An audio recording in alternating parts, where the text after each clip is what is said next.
आज आपण बनवणार आहोत फोडणीचा भात। त्यासाठी लागणारे साहित्य: भात,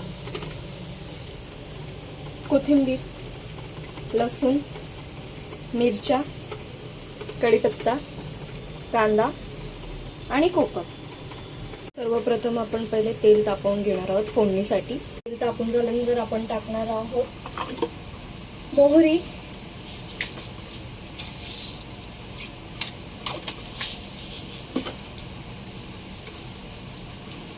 तडतडून झाले की आपण टाकणार आहोत लसूण।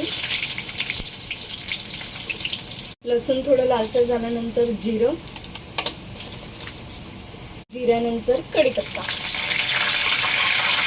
मिरची, मिरची नंतर आपण टाकणार आहोत कांदा।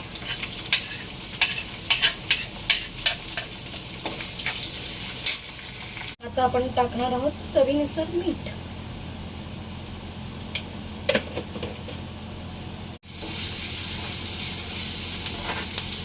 नंतर आपण टाकणार आहोत कोकम,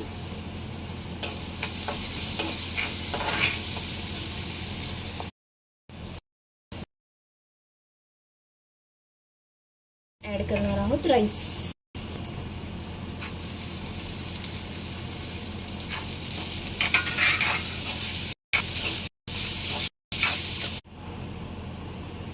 साठी तयार आहे आपल्या फोडणीचा भात। त्यासोबत आहे लोणचं। रेसिपी आवडल्यास like, share, comment and subscribe. Thank you.